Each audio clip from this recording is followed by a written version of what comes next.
저 모로코 사하라 사막의 그 접점에 노르빌리스라는 도시가 있습니다.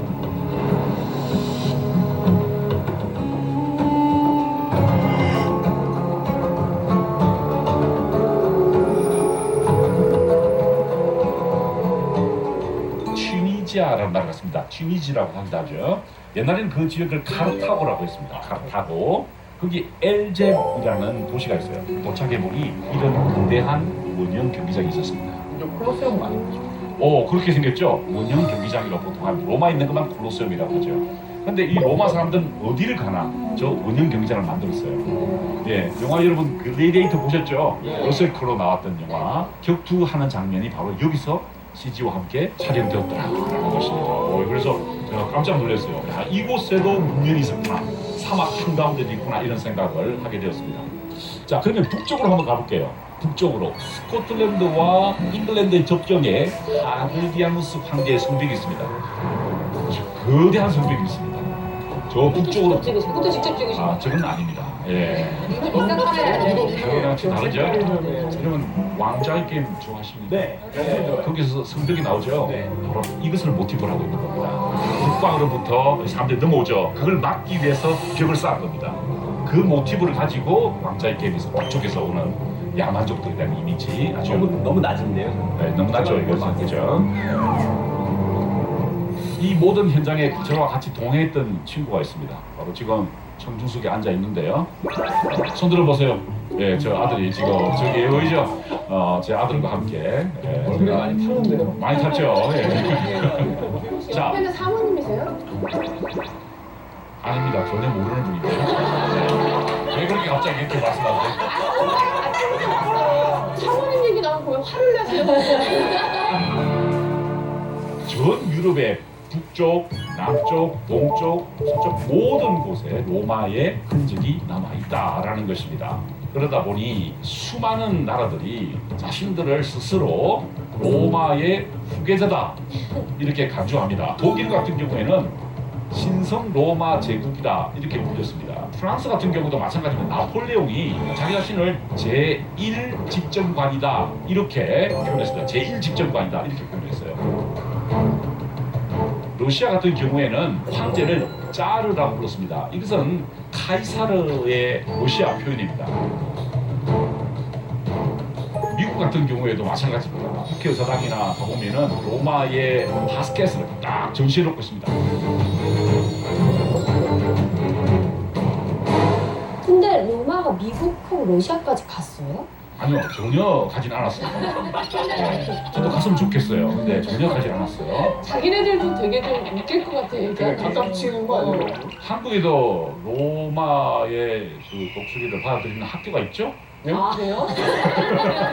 왔는데 선생님, 네, 이 로망이란 단어 있잖아요. 로망. 예. 그게 약간 로마랑 뭔가 관련이 있다고 들었던 것 같은데. 네, 그렇습니다. 맞아요. 우리가 흔히 무엇을 간절히 바라는 것을 로망, 나의 로망이다 이렇게 얘기를 하잖아요. 근데 그 로망은 로망스의 번역입니다. 편하게 말하면 로망스. 로망스가 뭐냐면은 로마의 언어인 라틴어를 사용하는 지역의 문학을 처음에는 상징했어요. 그러다가 점점 로망스가 로맨스가 되고 로맨스가 로망이 되는 그런 거죠. 그러니까 많은 나라들이 우리의 로망은 로마라고 이렇게 믿고 있는 정작 것입니다. 이탈리아는 뭐라 그랬어요? 역시 좋은 질문입니다. 이거 이제 엄청난 질문입니다. 이탈리아라는 나라는 언제 만들어졌을까요? 19세기 만들어졌습니다. 그런데 이탈리아라는 단어는 언제 사용됐을까요? 한니발이 로마를 공격해 들어왔습니다. 그때 한니발 편에 붙어서 로마를 공격하려고 했던 반란군의 이름, 동맹 이름이 이탈리아였습니다. 재밌죠? 그러다가 르네상스 시대에 페트라르카가 나의 조국 이탈리아여라고 부르면서 그때부터 이제 이탈리아는 이름이 통용되기 시작하다가 의미가 좀 바뀐 것이죠. 굉장히 좋은 질문입니다. 예, 아주 좋은 질문이었어요. 공부 하나 해야 되는데. 재밌어지네요. 네. 많이 좋게 보여, 언니. 앞에 나가 있어, 지금. 조급해.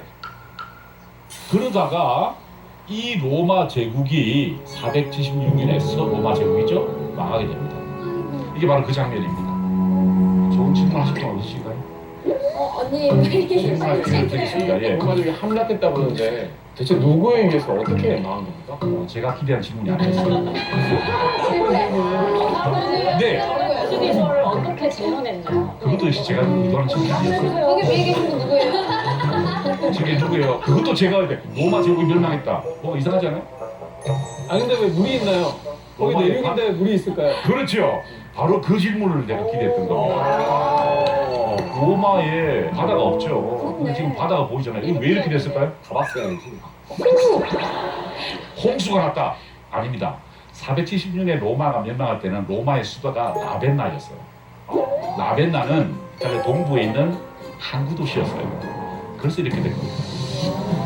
그런데 끝이 없이 성장해 가던 그 로마 제국이 왜 멸망하게 되었는가 그 과정을 자세히 들여다보았던 역사가들이 존재했다는 것이죠. 우리는 그 역사가들로부터 고전을 통해서 한번 공부를 해보자라는 것입니다. 먼저 로마 제국의 흥망성쇠의 비밀을 퀴즈로 네모를 쌓으면 제국은 무너진다. 탑을 쌓았습니까? 높은 네? 탑 같은 거를? 탑. 탑을 쌓으면 네, 제국은 본인을 무너진다. 아니야, 생산해서 그런 거 박을 탔잖아. 옥고를 쌓으면 제국은 무너진다. 부채. 부채. 국가 부채. 부채가 쌓이면 제국은 무너진다. 맞아. 자, 답을 말씀드리겠습니다. 그 객석에 한번 여쭤봐 주세요. 아, 그렇군요. 아시는 분. 그럼 다시 하겠습니다. 네. 네. 뭐야? 어떡하세요? 뭐였지? 자, 그러면은 제가 객석에 계신 여러분들께 여쭤보겠습니다. 답이 뭘까요? 말씀해 보세요. 성벽 정답이었습니다. 우리 천재인데. 천재 맞췄지? 어떻게 맞췄어? 이야, 정말 대단. 성벽을 쌓으면 제국은 무너진다. 좀 이상하게 들지 않습니까? 여러분, 성벽을 쌓으면 제국이 보호되어야 되죠, 그죠? 맞아요. 근데 왜 성벽을 쌓았을 때 로마는 무너졌을까요? 성벽을 쌓는 순간 안군과 적군이 분명하게 나뉘기 시작하면서부터 적군들이 생겨서 그런 거 아닐까요? 틀리지 않은 답인 것 같아요. 예전에 그 수나라 양자로 운합하다가 그렇죠. 나라가 망했잖아요. 무리한 성공공주가 국력을 쇠하게 해서 정치적 입장을 지금 발표하시는 거예요? 예, 아, 아니시죠? 저는 좋아요. 자, 그러면은 이렇게 대본은 안 만들잖아요. 네, 우리의 상상력보다 역사 자료를 한번 근거해서 한번 살펴보겠습니다. 리비우스 들어본 것 같지 않습니까? 네, 어디서 들어보셨어요? 선생님한테요. 그렇습니다. 이야, 마키아벨리가 리비우스의 로마사 앞부분 10권을 읽고 쓴 로마사 논고 거기에 어떤 역사를 보는 시대의 흐름을 보라는 어떤 정확한 통찰력이 들어있다는 거예요. 마키아벨리가 평생 읽었던 책이 바로 로마사였다라는 것이죠. 이분의 역사 기록에 의하면요, 로마는 어떻게 창건되었느냐? 늑대 젖을 먹고 자랐던 롬블루스와 렘루스가 만든 나라입니다. 근데 진짜 늑대 젖을 먹고 자란. 정말 늑대져서 먹었겠네. 하지만 늑대랑 친한 거 아니었을까요? 그래서 정말 그 개로 처음 이제 길들이는 단계에서 예, 늑대라는 단어의 의미가 있어요. 방송에서 말씀드리긴 그렇습니다만 매춘부란 뜻입니다. 이 농부가 두 아기를 발견해서 매춘부 라렌티아에게 키우라고 했다라는 것입니다. 그러니까 이게 무슨 말일까요? 리뷰스는 이렇게 말합니다. 매춘부의 아들이었다라는 것입니다. 좀 이상하지 않습니까? 우리나라 아래서 멋있게. 예, 뭐 아래서 태어났다, 용의 등을 타고 나타났다, 뭐 이렇게 표현하죠. 근데 우리는 천한 출신의 사람들에 의해서 구성된 나라다라고 스스로 밝히고 있다. 굉장히 이상합니다, 그죠?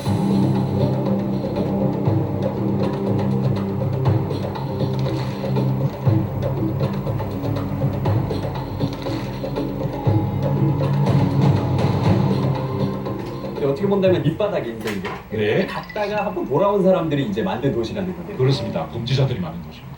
어떤 특정한 집단이나 어떤 특별한 집단이 아니라 무지한 사람들이 함께 모여서 힘을 모아서 만든 나라였다라는 것입니다. 나치 같은 경우는 무슨 그 민족들이 되게 특별하게 우월하다 뭐 이런 식의 사상을 그렇게 가지고 생각하죠. 때문에 아리안족 배척하고 안 우월주의가 좋아하고 나오죠. 저런 사상이 오히려 더 그 사회에는 좋을 수도 있을 것 같아요. 그럴 수도 있겠죠. 이 거대한 로마 제국은 다양함을 존중하는 가운데 출발했다라는 것이죠. 심지어 처음에는 이제 외국에서 온 사람들입니다. 그 다음 세대는 어떤 일이 벌어졌느냐? 남자들이 너무 많았어요. 그래서 인근 부족의 여성들을 납치를 하게 됩니다. 그것이 바로 유명한 사비네 여인의 납치들입니다. 납치를 해가지고 자기 아내들을 삼게 됩니다. 그것도 약간 막장 아닙니까? 너무 네, 무시를 문제가 하는 있대요. 자기 네. 도시를 키우려고. 그러면 위험해. 더 놀라운 건 뭐냐면은 일대가 로물루스입니다, 그죠? 이대가 누마 폼필리우스라는 사람이었는데 이 누마가 사비네족 출신이었다는 거죠. 이방 종족에서 왕족이 나왔다라는 거죠.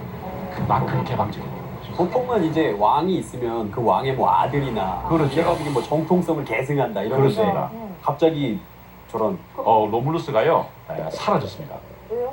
두 가지 설이 있는데요. 하나는 월러울에서 칼에 찔려서 죽고 사라졌다라는 설이 있고 캠푸스 마르투스에서 제사를 지내는 중에 하늘로 올라갔다. 두 가지 설이 있다라고 이병수가 이야기합니다. 첫 번째는 좀 네, 그 두 가지 다 굉장히 좀 과격한 해석이죠. 뿐만 아니라요. 5대 때 왕도 그리스 출신이었어요. 이주민 출신의 최초의 왕입니다.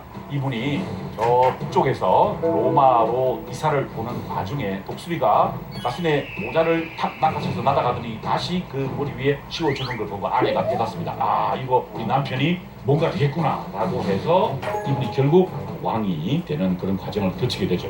자, 그런데 이 6대 왕이 처음으로 성벽을 쌓게 됩니다. 선생님 왜 툴리우스 왕은 네. 성벽을 쌓았나요? 이제 외부의 공격을 방어하겠다라는 명분 하에서 자신의 어떤 그 통치권을 강화하려고 했었죠. 실질적으로 잠재적인 적들이 좀 있었기 때문에 성벽을 쌓았는데 주위에 계속해서 공격을 한 건 사실이었어요. 하지만 그 이전까지는 통혼을 하고 혹은 제도를 받아들이고 사람들을 초청하고 했었는데 이제 그것을 막기 시작했다라는 것입니다. 그러면은 원래 생각했던 그 개방성 같은 것들이 많이 없어질 거고. 엄청나게 훼손되기 시작했습니다. 바로 그때부터 이제 망할 부분이 드러나기 시작합니다. 성벽을 쌓기 시작하니까 어떻게 될까요? 소통이 이제 떨어지게 되고요.